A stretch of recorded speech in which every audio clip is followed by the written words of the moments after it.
Hi, it's me, oily Neal Brennan. This is the Blocks Podcast. My guest today, guys, is a British stalwart comedian and writer. Listen to these credits. The British Office, and they call it over there, they call it The Office. We call it The British Office. He co-created that. He co-created Extras. He co-created Idiot Abroad. He co-created Life's Too Short. He created, by himself, Hello Ladies. Mm-hmm. Didn't need help with that one. He co-created Lip Sync Battle, the one that we know. You're welcome. Yes, thank you. You're free to go. Show called The Outlaws that Chris Walken is in, which I don't know anything about, but I saw it and it looks good. And he co-wrote and directed, or for Fighting With My Family? Wrote and directed that one. Wrote and directed by himself, no help necessary.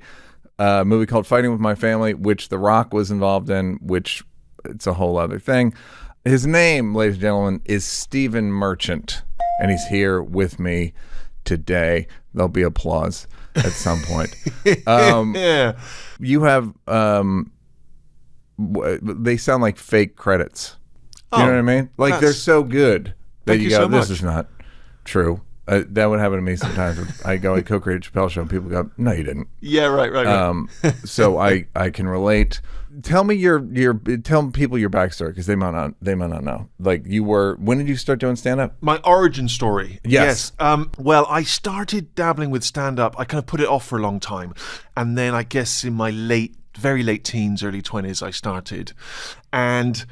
You were interested when you were 15 and you put it off? Is that what you mean? I was interested in comedy and being involved with comedy from a very young age, as long as I can remember. And the actor, comic writer John Cleese from Monty Python grew up. He's much older than me, but he grew up in kind of a similar part of the country to me. And I remember as a teenager thinking, well, if you need tall guys from the area who are funny, sure, I'll throw my hat in the ring, you know. And so for some reason, I don't know about you, but I just had this weird confidence about trying to get into show business, even though I had no knowledge or backstory or involvement or family connections. Just thought, I'll try that. There is a weird, my brother's is a comedian, so I was around it when I was 14, 15. Yeah. But I don't know. There is a weird thing where you're like, I'll do that. Yeah. But I wasn't confident about things in other aspects of my life. You know, I would be anxious about, I don't know, talking to girls or whatever. But for some reason, I'll try and be John Cleese. No problem. Sure. And so I kind of did various things. And then I moved to London to join a radio station that had just launched. Because my plan was, if I got to become a radio DJ, I figured they only did like a few hours a day's work. Right. You know, like 2 or 3 hours I think playing that's records. true, yeah. And that would give me free time to do other things, comedy, writing, whatever else.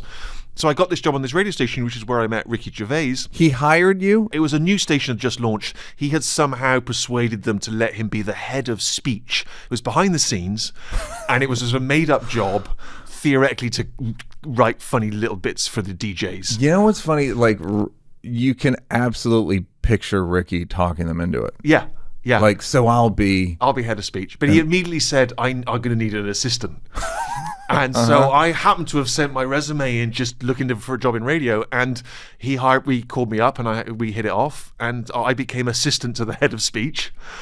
And we did that for a little while, and we kind of got to know each other. Okay, this may help me segue in. So the idea of we can all picture Ricky talking them into, I'm the head of speech, and I'm going to need an assistant. Yeah. Here's a salary, whatever. So Ricky being, for all we know from the outside looking in, incredibly persuasive. Right? I mean, that would be my experience. That would probably be people's experience with Dave Chappelle as well. Right. What I'm saying is, they are very persuasive, but then someone like you or I, or specifically you and I, come along and go, no. Like, part of our job, we have enough confidence, even though we don't look like we have as much confidence as they do. Yeah. We have enough confidence. We have enough intellectual confidence or something to go, no, I don't agree. That's right. And I think it's also about Ricky got this job on the station, but he was older and he'd sort of slightly drifted into it. he was obviously a super talented man, but he didn't have that driving, burning ambition that I think I had at a young age. And so I had a sort of, I thought, listen, he's probably going to get me fired. I went and joined the BBC instead. I got a job at the BBC behind the scenes. And that was where the opportunity to make a little short film, which became a sort of prototype of The Office, originated. So you stopped working for him. I jumped ship because I thought I need a job where there's a pension. That's my parents talking. Sure. Join the BBC, you'll get a pension plan. So you saw Ricky and were like, but no, it's not. There's no pension here. There's no pension here. Long term, this is not a good bet. This is not a good bet. And had some grandiose plans about what I wanted, and so got this job at the BBC. What were the grandiose plans? To be John Cleese, but also to be like Billy Wilder. Billy Wilder, the greatest director of all time. Director of all time. Like I'll do that as well. Yeah, I mean, why not? Again, just where was this confidence coming from? If you're wondering who Billy Wilder is, look him up. You can't believe what he wrote and directed. That's right. Literally, he wrote 5 of the best movies in 5 different genres. Yeah, it's like when I found out who I was like, wait, what? Extraordinary. English is a second language. Yeah, yes. And he wrote Some Like It Hot, which we don't hold against him. He wrote and directed it. I don't like drag movies, personally. I just was like, give him demerits. Quickly tell the John Cleese story. The John Cleese meeting your parents story. Oh, well, this is it. I'd never met John Cleese, and my parents were on a cruise. And it turns out John Cleese was on the cruise as well. He was going to give a talk about a new book he'd written. My parents, being my parents, showed up the day after he'd given the talk. They missed it. Mm-hmm. So they said to the some ship's people, listen, can we get this book signed? Could we get a message to Mr. Cleese? We'll get this book signed. They get back to their little stateroom. They play it, and they end up showing me this videotape, this kind of camcorder video footage of them in the room. They can't work the camera. They can't work the lights. They can't work the phone in the room, but they hit the kind of voicemail on the phone, and it says, hi, Mr. and Mrs. Merchant. My name is John Cleese. I'm happy to sign this book. Is it true your son is Stephen Merchant? Is it the Stephen Merchant who wrote The Office with Ricky Gervais? If so, I'm an enormous fan. I'm more than happy to write the book. And I've never met him, but that was enough for me. It's there's job done, It will be worse. Yeah, exactly. Because it will have to be in person, and then you'll have to eat. Exactly. Yeah. Okay, so you're at the BBC. Yeah. You're still friends with Ricky. Still friends with Ricky. And he's still the head of speech. He's still the head of speech. And I would call him, and I was doing menial jobs at BBC, and I would phone him. He'd be like boating on Regent's Park Lake in the middle of the afternoon instead of working. And I'd be up in sort of northern England, trying to arrange a film about line dancing or something. And I'm like, what am I doing? I've made terrible decisions. So you were making documentaries, basically? No, I was making tiny little 3 or 4 minute segments for kind of daytime TV shows. Okay. And anyway, but they had to train you up to be a director, to direct these little 2 or 3 minute segments. And they said, listen, make a documentary about, make a 5-minute documentary about your neighborhood barber shop or your neighborhood car wash. And I said, can I make a fake one with my friend? And they went, fine, or whatever. So I called Rick and I was like, I had to do this training film. They give me a camera team for a day. Let's do something. And what we did became essentially The Office. And I would then walk around the BBC with this tape, taking it to executives, going, I know you don't know me, but can I show you this? And eventually they let us make a pilot. What was the specific thing? It was 20 minutes, and I realized that if we shot it like a documentary style, we could just get a lot more footage in the can. And was it about an office? Yeah, it was the character. There'd been kind of ideas that Ricky and I had spitballed when we worked together, and he had some funny observations about kind of some office people he'd worked with, and so we just kind of pooled them together, and then he performed it, and that character just was there, sort of dormant in him. Oh, he's a line. She left you yet? Yeah. All right, see you then. She has left him. I forgot about that. And so we just sort of fed off each other, and we had 20 minutes of good stuff, and it was just, there was like a magic dust to it. You had it, and you were like, something about this one feels more of a different quality than anything else I've done. Well, yes, but not only that, I hadn't done anything. I was only in my early 20s, so I was like, this was sort of the first thing. Did people react positively? Yeah, so the other people I was training at the BBC, other people watched it, and they were sort of, we watched it in a kind of group session. They would show me their little videos about the barbershop or whatever, and then I showed them this, and they were silent, and I was like, oh, I guess it's not good. But they were like, fuck me. Oh, you know, great. like, wow. And they knew it was fake. They knew it was fake and they knew it was good. And then someone, and it started getting passed around, you know, like, Yeah. I think supposedly the South Park kind of Yeah. guys did something Yes. early on that got passed around. It was the same. They made like a Christmas video. Or yeah, something. Yeah. and people would call and be like, we'll This put is it on the air. 99, 2000? About 99, 2000, yeah. And people would say, we'll put it on the air as it is. And again, though, but like you were saying, it was like, no, let's do a No, let's I'm make Billy a proper show Wilder. here. Yeah. And we went into the BBC and we were going to write and direct it, and we'd never done anything and they didn't know who we were. And the BBC said, why should we let you direct this? And I remember saying, I might be the next Orson Welles. And in my mind, it wasn't arrogant. It was, we don't know. He was young and he just came out of nowhere and was brilliant. So Yeah. maybe that's me. Yes. But it wasn't. It really was not meant to be arrogant. It was meant to be, give us a chance. Roll of the dice. Yeah. All right. Well, here's a observation and a question, which is ambition in the UK is, my observation is that it's a bit of like a kink. Yes. Meaning British people look at ambitious people or people that want to be famous as the way Americans look at like furries or something, where we're a bit right. like, what? And we explain it to people because Yeah, so my feeling is- my partner's British and I'm always intrigued by her, what she, I mean, knowing a few British people, whatever, but like, Yeah, my feeling is that in the US, if you're a kid in school and the teacher says, what do you want to be when you grow up? And you say, I want to be president. The teacher goes, good for you, shoot for the stars. yeah, you're probably Orson Welles. Yes. Yeah, and in the UK, you say, I want to be prime minister. The teacher would be like, look at this asshole. He'd be calling in teachers from another room. Look at this four-eyed prick, thinks he can be fucking prime minister. You know, and I think that's the difference. There's just sort of not a presumption of... That you sort of know your place is the sensibility. That there's a sort of public school, which is confusingly private school, but private school, which is where most of the prime ministers have come from, and they seem to be kind of groomed for success and running the world. Eton and all those places, and Oxford and Cambridge, and all the rest of us should just know our place and get on and do whatever is an appropriate job. So even when I was a kid at school, they'd say, the careers guy would say, what do you want to be? I'd be like, John Cleese. And they were like, well, yeah, but that's not a job. Get a job at the bank or something, you know. And I understand. And John Cleese went to Cambridge. He went to Oxford, or Oxford, yeah. Yeah, and so ambition, it's just always been a slightly dirty word in the UK. And there are Did you ambitious people. feel odd about it, or were you like, I don't know, I just want to do that? Just keep it quiet. You don't mention it.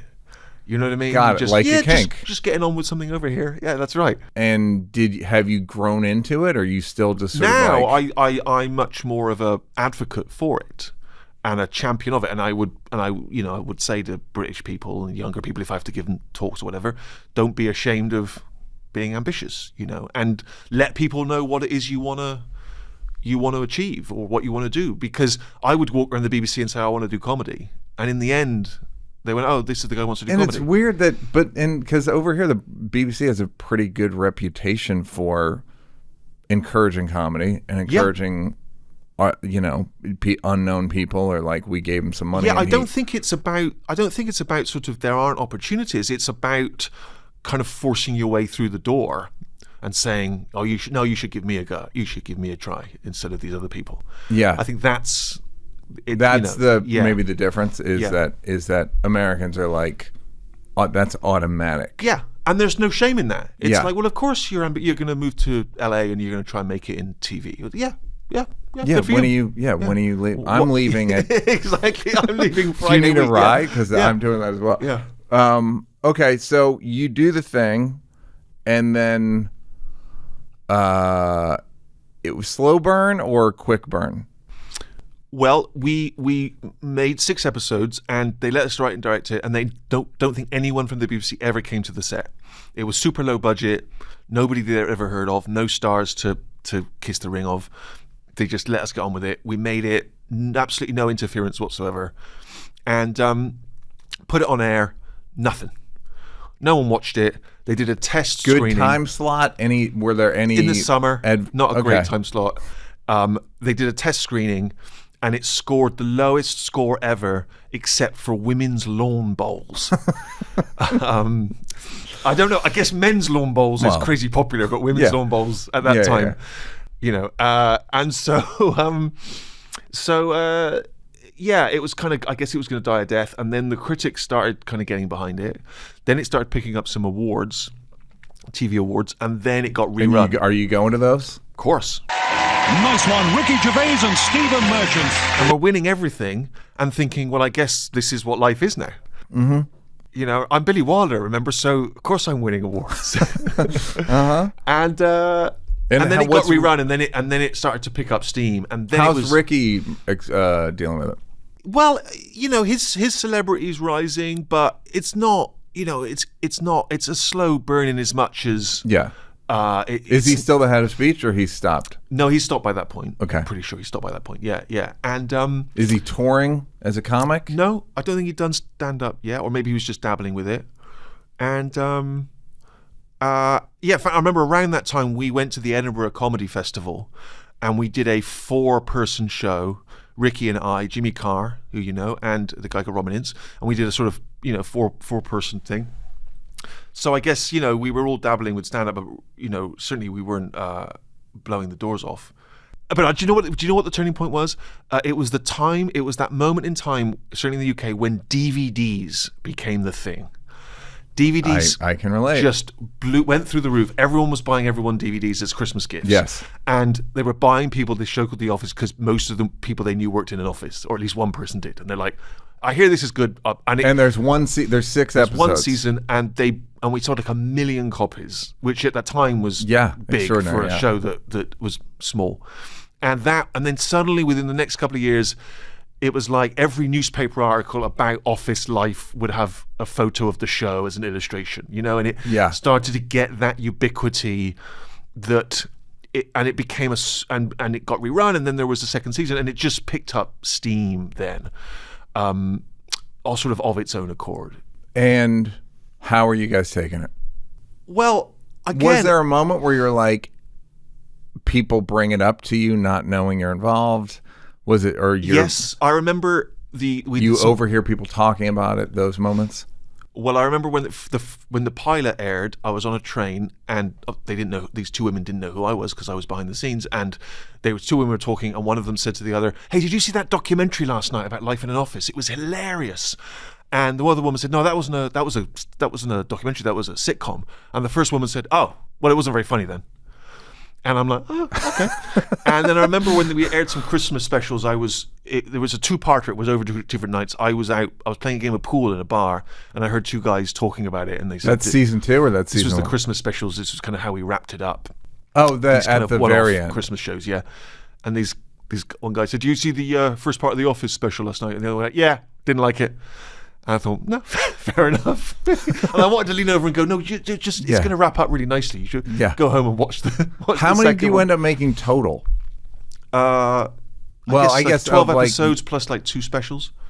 And the Christmas special thing, over in America, Christmas specials are a big deal on British television because everything's closed, correct? Everything's closed, and traditionally people on Christmas Day will sit around the TV and watch Christmas specials of hit comedies. So they would do like an hour-long extended version of whatever the show might be.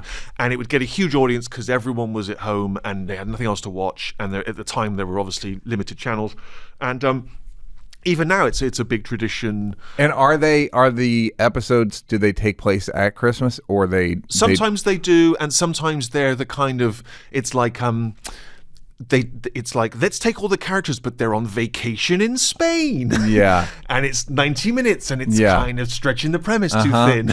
And they wanted to go to Spain. Yeah, right. Okay, so does it feel like it's crushing, or is it just like a continuous slow burn? By the time that we get to the Christmas shows, it's big. It's like big news. And could you guys get more money and all that stuff? Well, no, because it just was never much money at the BBC. You weren't there to make your fortune. You were just there for the love of it. DVDs, you get no port. You make something from it.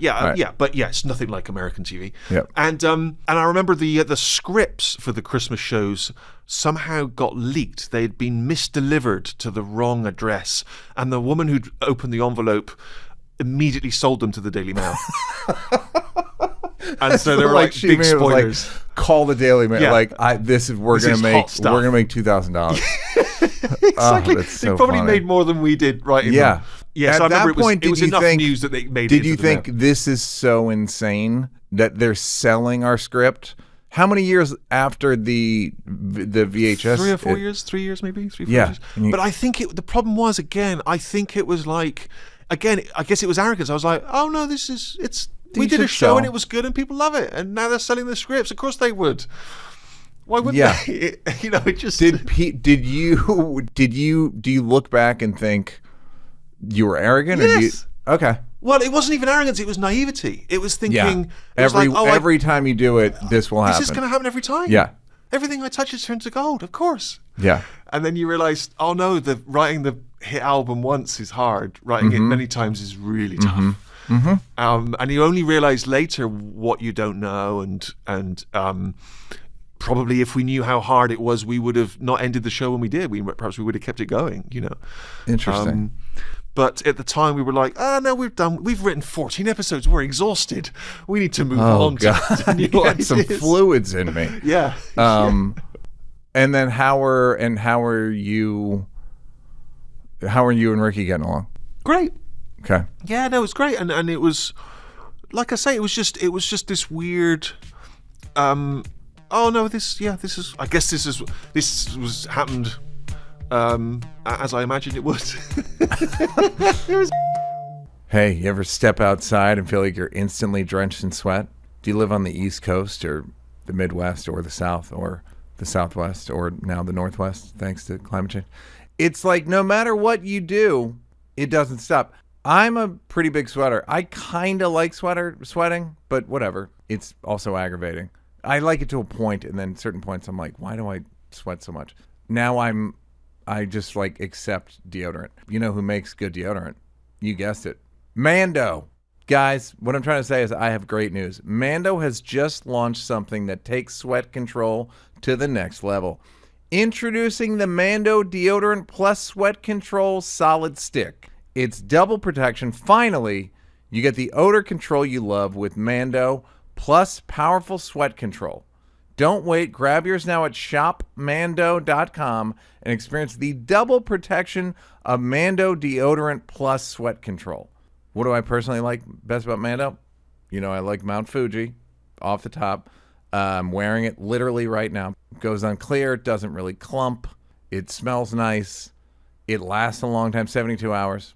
It's good stuff. Clinical strength sweat control. One swipe and you're good to go. This isn't your typical deodorant, guys. Oh, no. It's clinical strength, 2 times better at controlling sweat than the standard. It controls both sweat and odor for 72 hours. That's 3 days. And after just 12 hours, underarm sweat was reduced by 92%. This stuff works. Mando's starter pack is perfect for new customers. It comes with a solid stick deodorant, cream tube deodorant, 2 free products of your choice, like mini body wash and deodorant wipes. I use them both, and free shipping. As a special offer for my listeners, new customers get 20% off site-wide with our exclusive code. Use code NEAL at shopmando.com for 20% off site-wide plus free shipping. shopmando.com. Please support our show and tell them we sent you. Mando's got you covered with deodorant plus sweat control. Say goodbye to sweat stains and say hello to long-lasting freshness. Mando. This show is sponsored by BetterHelp. Is there still a stigma around men's mental health? Is that still happening? Are we still quietly dying while we don't express ourselves? I think men's mental health is getting more popular. Look, men today face immense pressure to perform, to provide, and keep it all together. So it's no wonder that 6 million men in the United States suffer from depression every year, and it's often undiagnosed. It's okay to struggle, gentlemen. Real strength comes from opening up about what you're carrying and doing something about it so you can be at your best for yourself and everyone in your life, or just yourself. If you're a man and you're feeling the weight of the world, talk to someone, a friend, a loved one, a therapist. I've done it. Most of these guests on here have done it. Just go and talk. It's like just talk to somebody. I've never left therapy and been like, what a waste of time. It helps you sift through who you want to be and get to a better version of yourself. And you don't have to have like been traumatized or diddled or whatever. Nothing bad. You didn't have to. Your dad didn't have to hit you or whatever. That's why there's BetterHelp. With over 35,000 therapists, BetterHelp is the world's largest online therapy platform, having served over 5 million people globally, and it works. With an app store rating of 4.9 out of 5 based on 1.7 million client reviews, it's convenient too. You can pick a session with a therapist at the click of a button, helping you fit therapy into your busy life, plus switch therapists at any time. Here's the call to action. This is the important part. As the largest online therapy provider in the world, BetterHelp can provide access to mental health professionals with a diverse variety of expertise. Talk it out with BetterHelp. Our listeners get 10% off their first month at BetterHelp.com/Neal. That's BetterHelp.com/NEAL. BetterHelp.com. And then you hear that they're going to do an American version, and what do you think?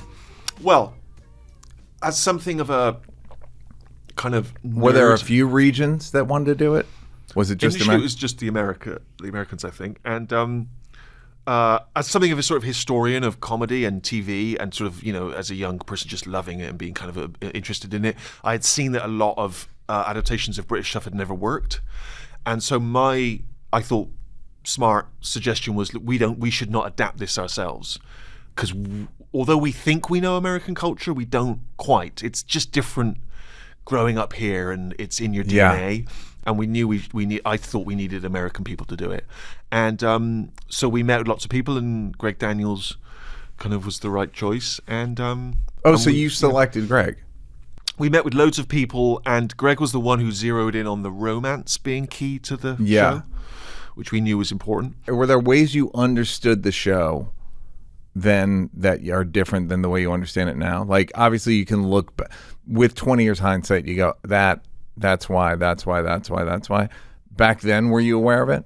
Like, knowing the romance part? I was always a big advocate for that, because it was an element I'd really enjoyed particularly in American TV. It was noticeable in Friends, but even before that, I was a big fan of Northern Exposure. Great. And that will they, won't they romance that they had in that. Whenever the show went off the rails, that element was still so intoxicating as a viewer. Yeah. And I liked it in Moonlighting, and I liked it in Cheers, and I just liked that aspect in shows, and I just thought it was a valuable part of the show, and it brought a different dimension. It sort of softened what might be perceived as cynicism. Right. It brought some kind of heart to it. And so I was always a big fan and champion of that, and I knew that would be important in translating it to America as well. So I was always very keen to push that. What do you think the secret sauce of you and Ricky is? Meaning, what's he bring? What do you bring? If you don't mind divulging, well, I or if you think don't mind talking at about that it. moment in time, I had a sort of, because that's what you just said is big, and I'm not saying Ricky didn't want it or any of that stuff. I'm just saying I'm advocating for the yous and I's of the world, where it's like, no, that's a big thing to bring to a show. Well, I think what I had back in those days was I was very laser focused, and I was interested in the mechanics of storytelling. I was interested in the plotting and structure. Joseph Campbell. Well, even without necessarily knowing all the kind of reference points, I think I'd studied film at university, and so I'd sort of picked films and TV apart to see how it worked. And so I kind of felt like even though I wasn't experienced, I just was interested in that stuff, Whereas I think Ricky at that time had a much more kind of instinctive sort of comic blah, kind of, he would just blur out, fantastic funny stuff, like a scene where something happens, or like conflict, an idea, but it would be about corralling that idea, and how do we slot that into a bigger story, and how do we plant a seed for that earlier that pays off later, and all those elements, all the kind of structural storytelling, which again I'm much better at now, and I'm more advanced, and I have more language around that stuff. But at the time, and I look back on the show now, and I think some of it's a little unrefined in that. But I think the documentary style excuses a lot. Yeah. But so I think that was what the alchemy was at that time, was that there was a sort of raw untapped comic energy. In Did Ricky, you guys and that appreciate what the other was bringing? Meaning, was he kind of like, fucking Steven wants, okay, how do I have to, and were you maybe like, sometimes, or was you like, well, and then you'll just do anything? I don't know. I think it was quite.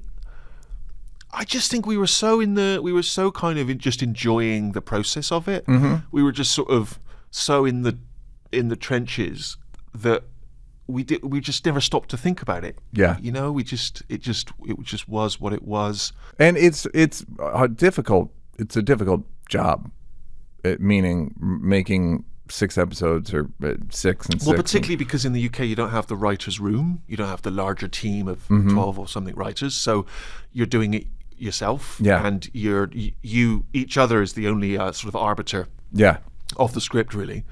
And there were times where there'd be something he wanted that I thought we shouldn't, and vice versa, and we might kind of bat that around for a while. But on the whole, it was just it's just an enjoyable process. That's great. Yeah. And so the thing about having somebody a big personality like Ricky and being able to say like, no, man, like well, I think we made a decision, a kind of mutually agreed decision, that we wouldn't put anything in the show that the other one didn't like or didn't approve of. We sort of had a veto. So that helped. Because there was no sort of there was no sort of pulling rank. Yeah, great. Yeah. There was a quote about Radiohead that I would always tell Dave, and it was true in our case as well. Radiohead said that Radiohead is the UN, but Tom York is the United States. Which is like, I get it. I'm in the UN, but like, if I don't, I'm gonna go rogue. You're right. And I always felt like with Dave, if I'm writing for anybody that's on camera, they're the one who has to jump out of the plane. That's right. So, like, look, man, if you don't, I can pack the shoot all in front. If you're uncomfortable, then let's change it. That's right. I think you have to. But there's a very memorable sequence in the British version that was much loved in the UK, where Ricky's character does a sort of absurd dance in an attempt to sort of upstage someone else. And we did it, and it was very funny, and Ricky just kind of went with it and was great, and just sort of, it was hilarious.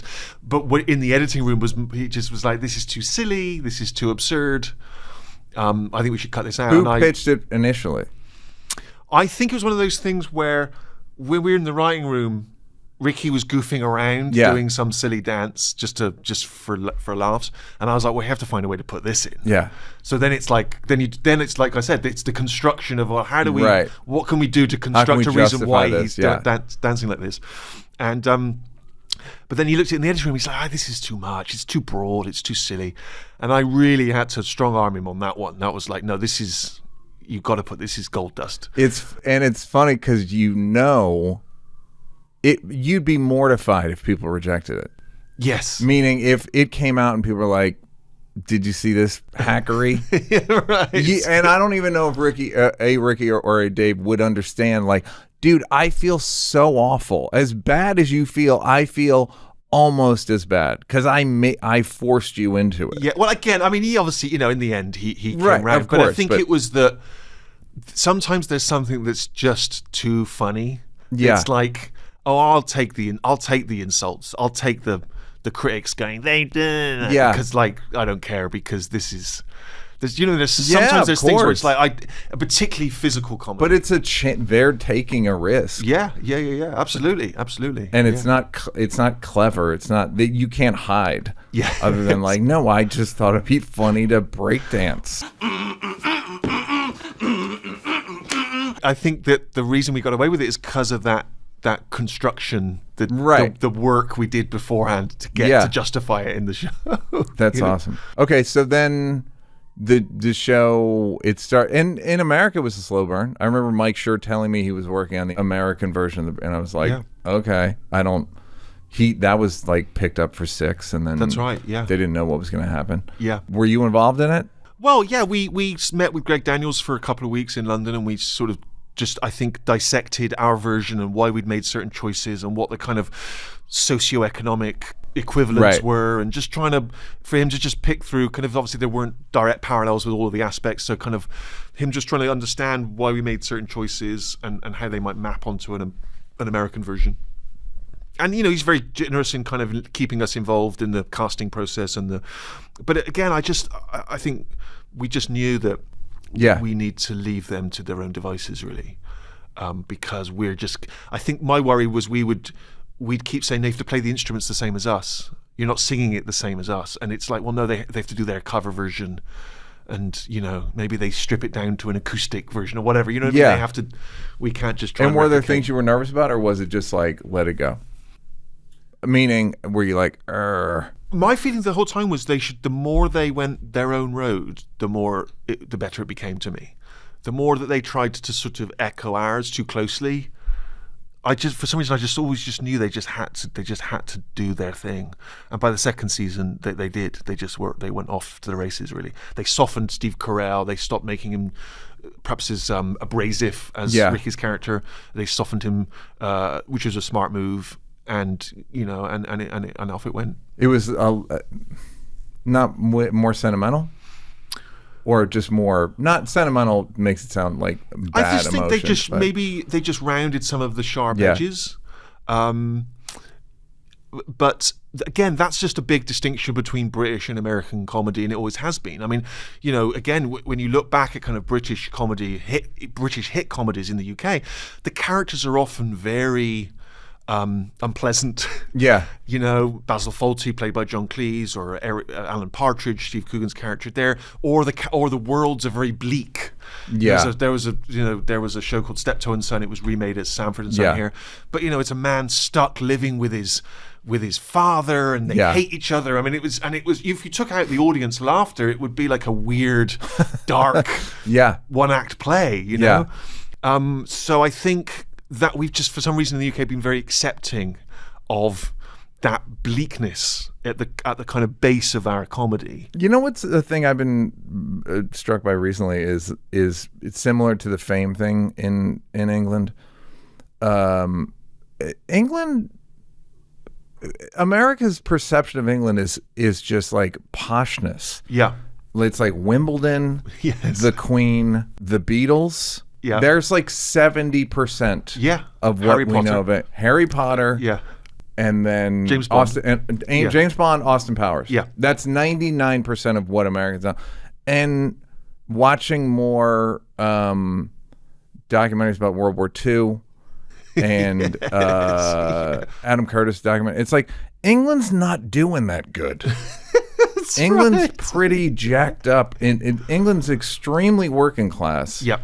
At best. The majority is working class. Yeah, way more. In fact, yesterday I looked up the amount of millionaires there are in England versus the amount of millionaires there are in America. How many of us are there? Us. 2.5 million.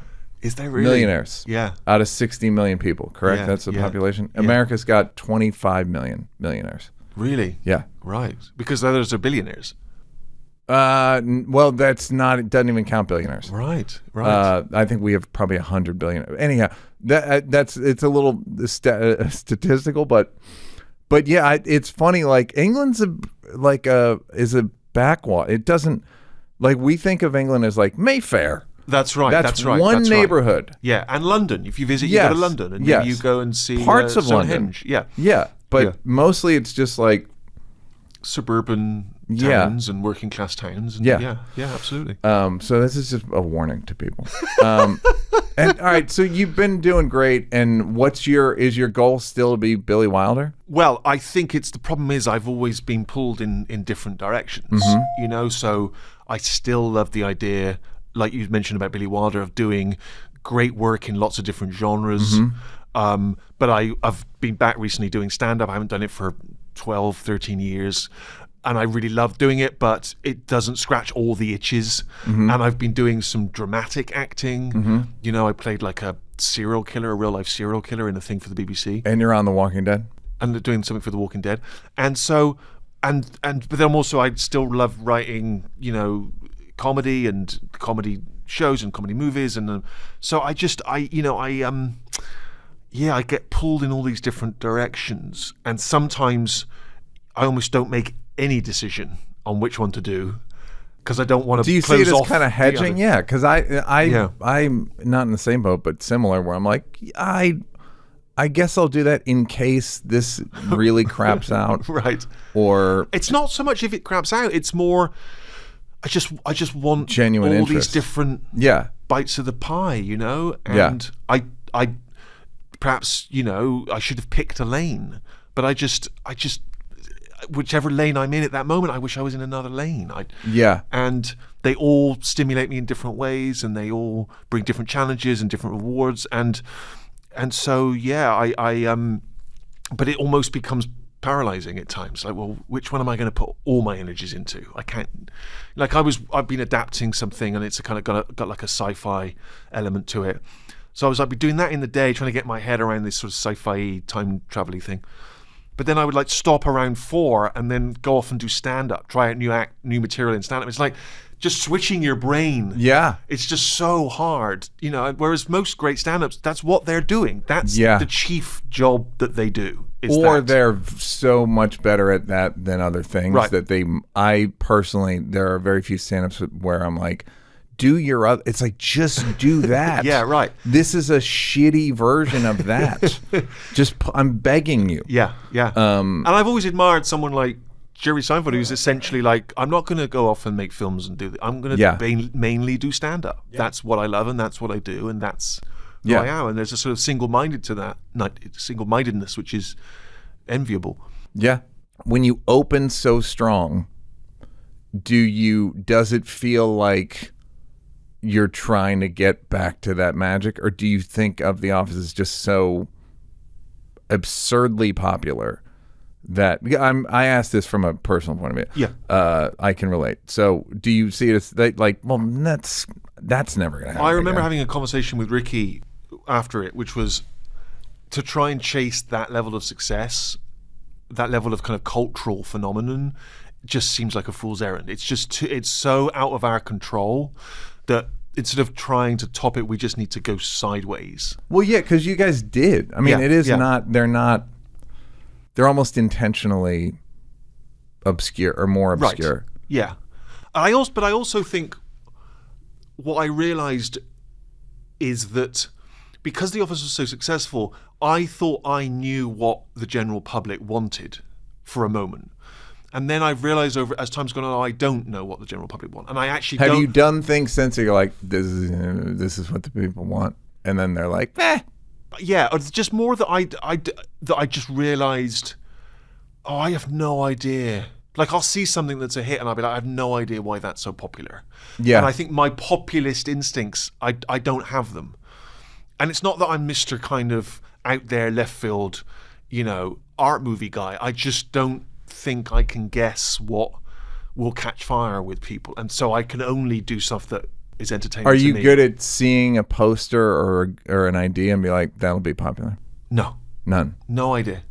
Just I'm constantly shocked by the things which are popular, and the things which aren't. And there's times where I've seen something that I thought was great, and I couldn't understand why other people didn't love it. Mm-hmm. Do you remember there was a movie that Jonah Hill did? I think it was called Cyrus? Yes. Yeah. And it was a sort of...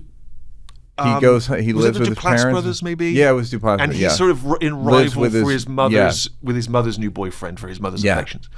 I just remember thinking it was brilliant. I just remember thinking it was dark and hilarious and just was in the movie theater just cackling with laughter. Yeah. And I was on the way out and this woman comes up to me and she's pissed. And she's like, I saw you laughing. Why were you laughing? I go, it's a great movie. He goes, it sucked. And she was pissed. She was so angry. She was furious because she was a Jonah Hill fan. This was not what she was wanting from a Jonah Hill movie. And I just was so bemused. Yeah. I was just like, either it's funny or it's not. Like the idea that it's not her kind of funny is a was betrayal. So confusing to me. Yeah. But that she was angry about it.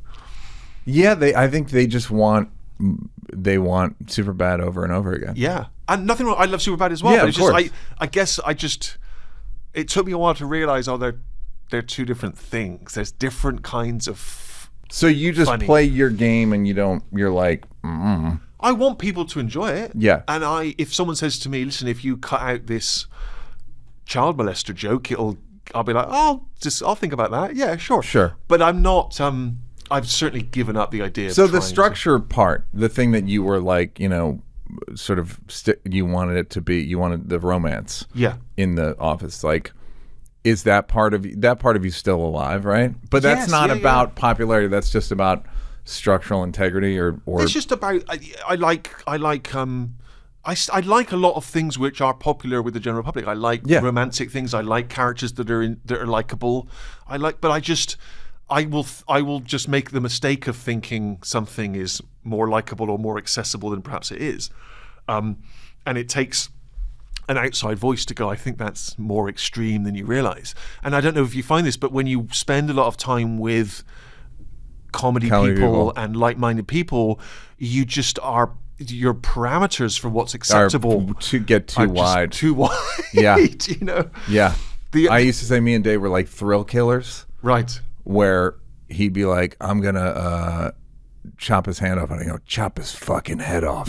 Yeah. Like, we got to go further, and then you just end up, not only gonna chop, I'm gonna eat it. Yeah. And then you get crazy. Well, when people talk about shows that I've done with Ricky that being uncomfortable to watch, the comedy of discomfort, but it was like you say, it's like you're making a horror movie and you're just throwing more blood, and more gore, and you're forgetting that the audience has not come with you on that ride, and it's just going to be too much when they see it. Yeah, you can't. It's like, yo, man, you guys are chasing a high. Yeah. That the audience is like, no, we just get high just when somebody's a little awkward. Yeah. I don't need we like don't need this. David Bowie and like what? No. See his pop nose face. Pop. Yeah. I mean, obviously, great, but maybe not for everybody. But it's funny how there are certain things. So I'm not a big fan of like for instance the bridesmaid sequence where they all shit everywhere. I can see it's hilarious. I was in the theater, people were dying. But to me, that makes I'm not a fan of shit. Those kind of jokes. Like, for some reason, there's something about excrement and bodily functions that I'm not. I'm the same way. Where I don't like shit jokes. Yeah. And they can be done well. Yeah, and that was brilliant. And Bridesmaids being a great example. Great example. But it's just I would never think to do it. And not only that, I would think, people don't want to see that. Yeah. I'd be like, no, that's too much for people. Yeah. So my gauge is all wrong. Yes. Yeah. It's funny. That's a funny thing that like you have no certain social discomfort. Don't mind it. There's no cap. Because I figure that I would always assume people relate to that. Yeah. I would always assume people related to uncomfortable social interactions or situations, but maybe people just either they don't have them or they just don't want to talk about them. Well, shitting technically is more common. Sure. Like that's more relatable. Like you're probably doing it at least once a week. Am I right? Guys, I bomb.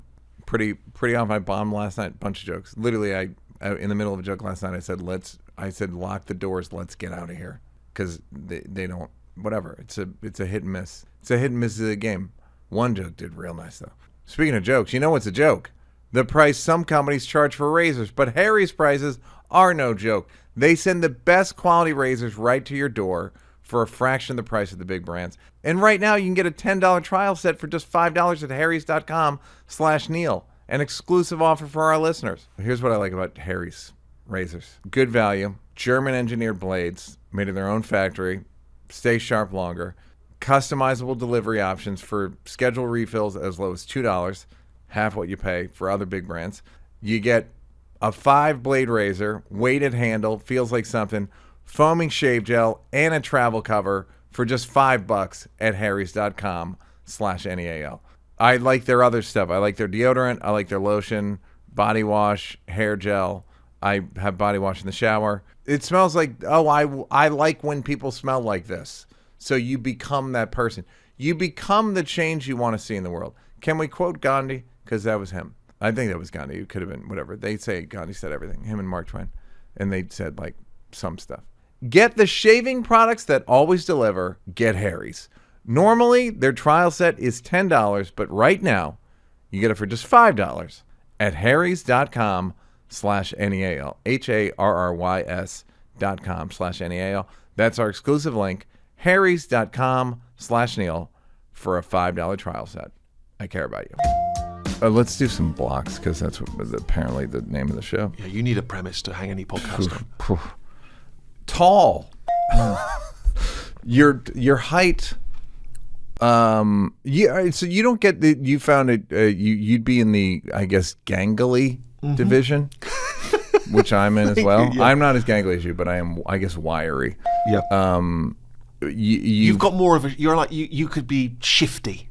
Yeah. You know what I mean? If you were in a movie, I could see you playing shifty if you needed to. Thank you. Give me my money or I'm going to stab you in the fucking stomach, all right? Get out of my room, dude. But you've been tall probably prematurely since Prematurely fifth tall. grade.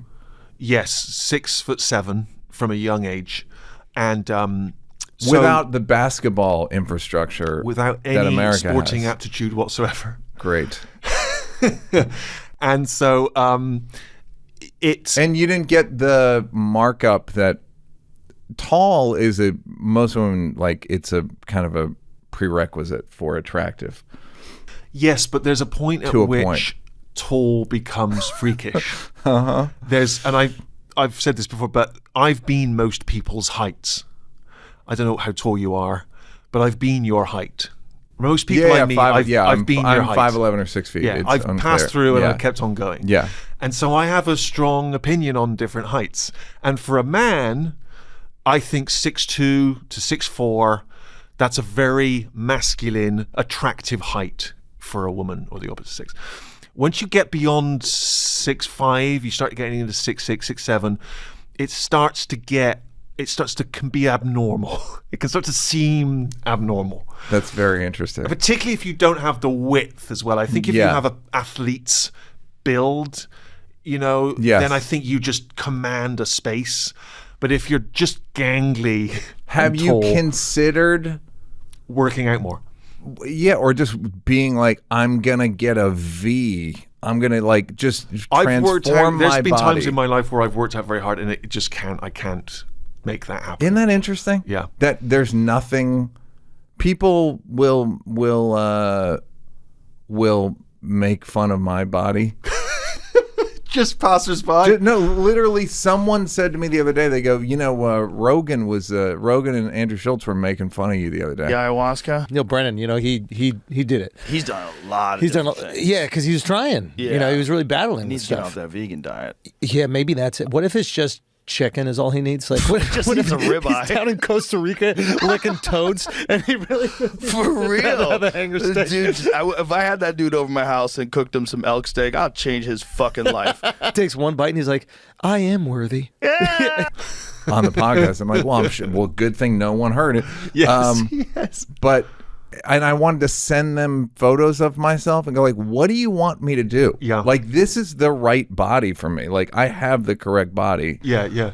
And there's not, it can't be built on top of, like, these are literally the bones. That's it. That's right. Yeah. And I can't. All these ideas about protein and you turn it into muscle, Yeah. like you still need some core elements that you can Yes. expand upon. Yeah. My mom is built like that. She's shifty too. She plays shifty pretty well. So it is interesting that there's nothing you can do. And when you're, I don't know, 16 or something, you're not at the gym as much as as you should be. No. And so and you can't afford to get clothes tailor made, so you're buying whatever you can off the shelf. And back when I was a kid, there was one store, I think it was called High and Mighty, for the clothes. Not a fake name. Real name, High and Mighty. Clothes were very tall and very wide. Don't know why we were paired up. Don't know That why would we be couldn't have a mighty. shop That each. would be mighty. Mighty. Yeah. Mighty would be wide. Would be wide. I guess. Yeah. That qualifies. And so yeah, you kind of got whatever you could find that would fit. So you couldn't choose a look. Was you your couldn't become a family goth. big? Were your family high and mighty? They were tallish, but they were sensible tall. Okay, They were, like they they're were right, 6'2" respectable to tall. 6'4". Yeah, respectable And tall. were they kind of like, we don't know what to do with you? No, I think I wish someone had said, and no one was being negative, but no one ever said, oh no, people admire tall people. people look up to tall people in every sense. No one ever said it. And so for some reason, I was just incredibly self-conscious. And if only someone had said, oh, no, everyone wants to be tall. No, don't be embarrassed. When did you hear the study that tall people make $1 million extra? Exactly. I found it out too late. Yeah. I found it out probably after you had $1 million. Once I had $1 million, yeah. Which is It's sad. It's too late at that point. I'm broken. How do you think I tricked myself into getting $1 million? Right. Okay, so you found... What's it like being too tall? Someone said to me in an interview once, and I thought this was a strong opening question from someone I'd never met. Do you think you went into comedy to control when people laugh at you? And probably there's some truth in that. I think if people are going to look at you anyway, which they did, may as well do it because they'd seen you on TV and they thought you were funny. Yeah. Why not? That seems better than just, here's the freak from down the lane. He's different. Yeah. Okay, so do you feel like you were creating, just by your body, you were creating awkwardness? By any scene you entered, it was worse because this 6'6" 15-year-old was there. It wasn't that it was worse. It was that I remember wanting to blend in. I wanted to have the decision on when I stood out. You know, it seemed to me that there were people in school who would get that they would dye their hair, or they would get their ears pierced, or they would choose a certain look, and that was their way of marking themselves out. But if they wanted, they changed their hair color and they went back into one of the gang, you know? Yeah. Whereas I didn't have that choice. I always stood out. And therefore, you just are conscious of people looking at you or comments. And people don't think it's insulting if they mention your height because it's seen as an achievement. Yeah. And so, and again, listen, this is not woe is me, but it's just a thing that you. Were become you aware interested in media and Billy Wilder and all that stuff before you were tall? Were you funny? Were you sort of creatively inclined in any way? I think I probably was, but I just don't remember a time where I wasn't taller than other people. Yeah. Yeah, the two seem to go hand in hand, really. And I think when I started performing in school plays and made a feature of the height. Right. You know, how many trees did you play? Please. You should be asking. Won't even answer it. How many funny reverends did I play? How many? Yeah. And I remember it was in a school play where I was wearing the kind of dog collar as a priest, judging a dance contest, and kind of, using my body to sort of move around the other dancers, and getting laughs, and thinking, oh, okay, here's something. That's great. Did you then go like, I can tap into that? Yeah. Then it became full throttle, and then using that physicality, particularly on stage or in performance, or just to sort of take ownership of it. Were you relatively popular? I was relatively popular, but I remember never being in any particular group or gang. I was kind of friendly with lots of people, but I think that's pretty common amongst people I know in show business. It's like you're sort of on the outside looking in. Yeah, but you can also get laughs from different types of people. Yeah. Okay, your comedy persona versus who you are. I mentioned about how I started to use my height in comedy. And I started to lean into things which I thought were funny. So, for instance, I started doing radio and podcasts, and I would tell funny stories about dating misadventures or awkward social interactions, which would always be well received. And I would do them in stand-up, and I would talk about kind of, bad dates, or I would use the physicality, and I would lean into that kind of, that nebbishy, the glasses guy who's, he's arrogant. He thinks he's a great lover, but he's not. All that, which is just classic comic. Yeah, Woody Allen, all that stuff. You realize thinks he's a great lover. Turns out he's incest. But you know how, again, without wishing to kind of go through the "Are we allowed to talk about Woody Allen anymore?" Yeah. There was that moment where people sort of would say, "Oh, he's so serious in interviews." Yeah. And he stops making his early funny films. And you realize at some point he needed to get away from the persona, the Woody Allen persona. Yeah. And I think that there was a moment at time where I realized, people assume that's me. And, if that were me, then I wouldn't be doing this as well as I am. Yeah. Yeah. Somebody said of Woody Allen, he's one of the most confident people I've ever met. Right. Yes. And it's like, I guess when you've made 40 movies by yourself. Yeah. You develop a certain swag. Yes, exactly. Because you're a capable person. You're not struggling. Person. There are areas of life in which you struggle, I'm sure, but like professionally doing pretty good. I would say that you're tenured. Exactly. In comedy, you're a tenured but guy. Even more than that, I'm not, and this is, I say this, understanding that a lot of people, don't have this privilege. I don't struggle with anxiety, depression, identifiable mental health issues. I don't have body dysmorphia. Yes, I know I joke about being too tall, but no, I'm tall. Yeah, that's just the thing. I'm lucky. I'm very privileged. I get up in the morning. I'm pretty even keeled emotionally. Yeah. So not only am I not this awkward character that I sometimes play, but I got it pretty much sorted more than most people. You're lucky. healthier. I'm healthier than healthy people. And so I walk around, but I'll meet people as well who are deeply admired, and I'll think, what a fucking asshole. Like this guy, I can see he's wearing his neuroses and his neediness and his desperation and his black hole of love that's on a his British sleeve, thing. and I'm like, I'm not this This guy. is what I wanted to ask you. There is a friend of mine, we'll call him Brett Goldstein, won't do the podcast because he doesn't. He says he's too British to talk about any sort of personal problems in public. I think he's talking from a different generation, though. And I know Brett's not an old man, but I think there's been a turning point in the last 10 or 15 years. Okay, well, what do you make of the UK, where difference? mental health is all people talk about on stage. What do you think of it? Well, I'm jealous I don't have more issues. Interesting. It makes me angry that I don't have more demons to fuel my creativity. People tell me mad stories about their parents. Yeah. Or they found out their dad's not their real dad. I'm like, you lucky bastard. I wouldn't do with what I wouldn't do with like this torment. Yeah.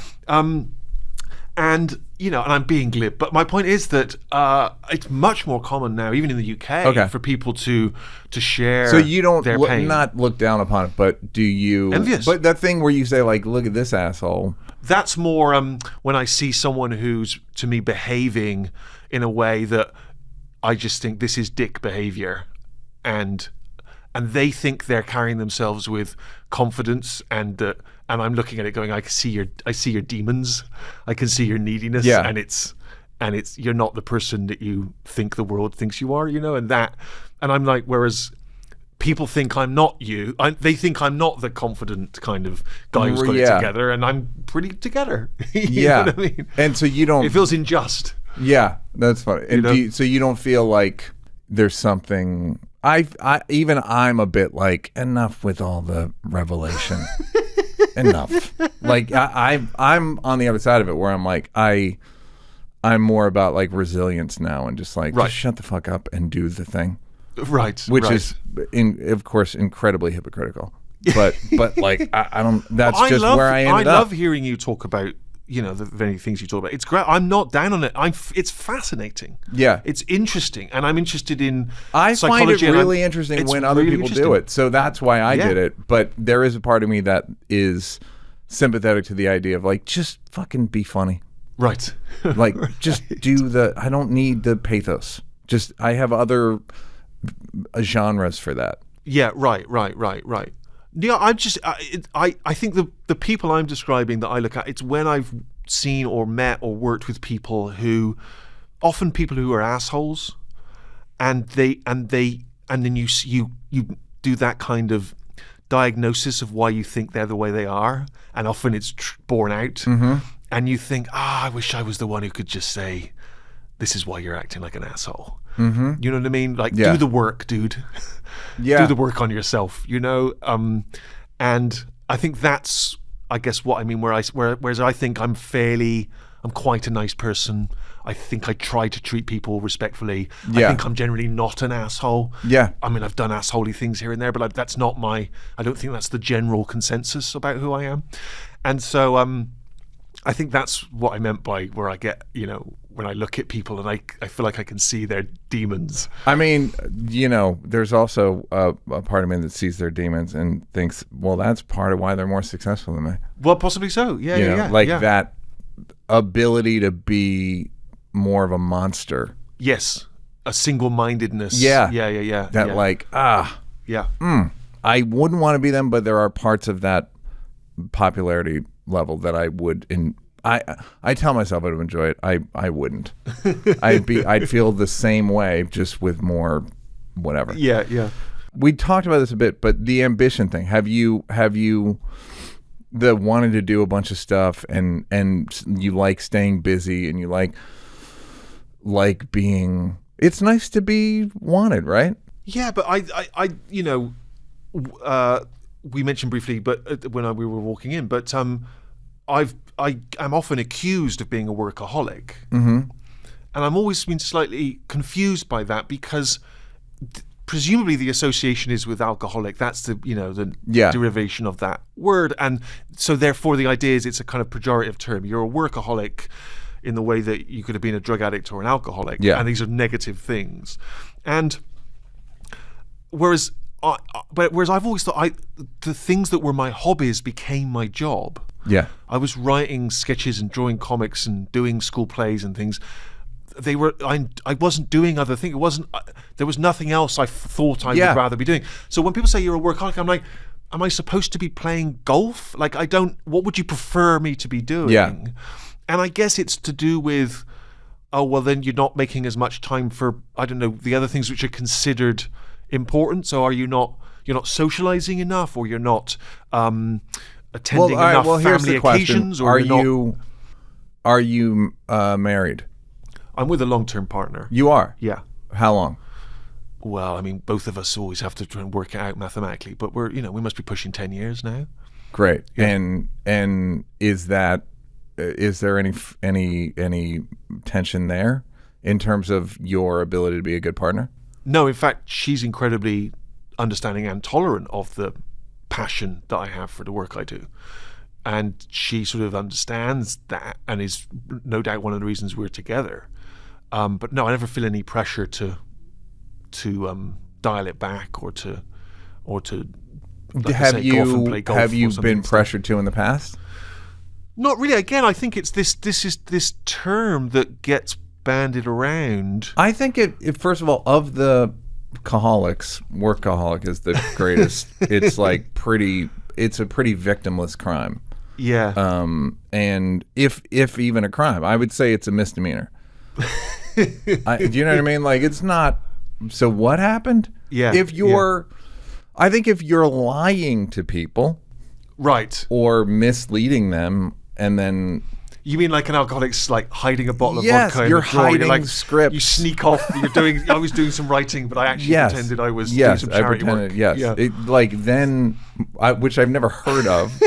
There are people who I think if it's preventing something else that you want, but I also think that aren't we allowed to be more passionate about one thing than another? Well, that's what I've always assumed. But again, I don't. Yeah, I don't know. Maybe that is one of the demons. This constant urge to do stuff. But what is the? I mean, what do you have? Okay, well, here's a question, which is, I have a bad habit of saying what something's about to be. Here's a question.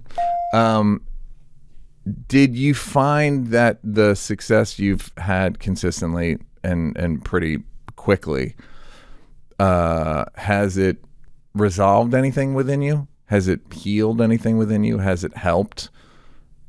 Has it, it's like... I remember thinking when I was young that you imagine that somehow you have success and someone opens a door and says, come on through to... the better life. Did you ever see there's a old Saturday Night Live sketch with Eddie Murphy called Mr. White? No. Where he goes in whiteface and the entire world transforms. Really? Wow. Yeah. It was revelatory. It came out in 1983. Mr. White, I'm sorry. This is not a charity. This is a business. Harry, why don't you take your break now? I'll take care of Mr. White. That was a close one. It certainly was. We don't have to bother with these formalities, do we, Mr. White, huh? What a silly Negro. You can't, now it reads as very slow. Right, But right. when it came out, it was fucking unbelievable. Yeah. Yes, exactly. So that, I think that idea, that fantasy that someone opens a door and goes, yeah, this is where the good life is.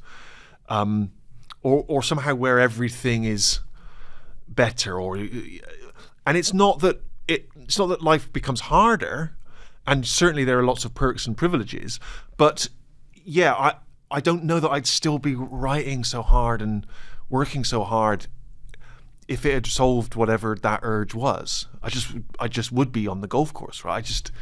Well, whatever I was doing that led me there, I'm still chasing that. Well, is the same first 6 scripts for The Office, is it pretty much the same feeling of if you write today? Is it going to be the same, like, fuck, can I do this? I think I can do this. Can we do this? Yeah, I think so. I think there's, like, when I go home now, I'm working on a script and I'm looking forward to getting back to it. I'm excited to get back to solving the puzzle of it. Yeah. And it's hard, and there are times where it's very frustrating, and you just can't think of the funny thing you want to put in. But I will stay up late working on it, not because someone has a deadline for me, but because to avoid your partner. But it's just, there's just something about the mental gymnastics of it that's thrilling. And in some ways I could make a case that there's more pressure now. Right. Because well, Steven, I don't know, you've done it. You did it with Ricky. Yeah. Sure, you did it. Sure. There's that thing which I live with. Like, yeah. Like, but those are external pressures, aren't they? Which I'm sure feed into it. Are you as good as your last album, as it were? But there's something else about just the trigonometry of it that is, it's like working on stand-up at the moment. It's like, yes, I enjoy when an audience laughs, but I've never been someone for whom that's all the fuel. Some performers they just need that. Yeah. You'll hear them say, I'm only alive, or I'm happiest when I'm on stage. If that was the case, I would have done it consistently. I can leave it for years at a time. Yeah.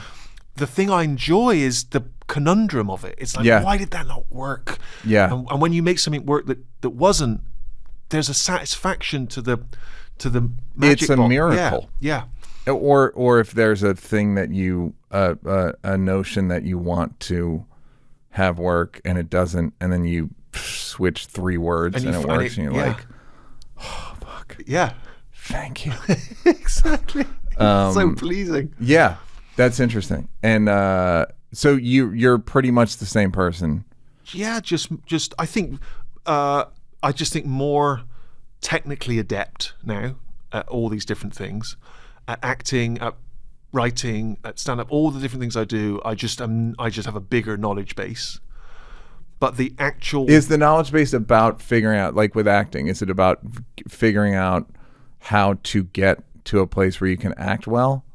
What's the knowledge base? It's about having confidence in what you can and can't do, about feeling confident about taking a risk on something that you haven't done before, and thinking, I'll find a way to do it, I'll figure it out, or I'll roll the dice and see if I can, and sometimes it's just mechanical. It's just like, if I'm directing, I just have done directing enough I've encountered, problematic situations before. I've encountered difficult actors before. Like and I sort of have workarounds. I can manage the time better. I can talk to the crew better. I just all that stuff is just that's just experience. Yeah.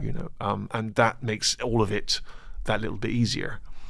Okay, so you were pretty healthy to begin with, pretty talented, and now you're still just pretty healthy and a little more talented.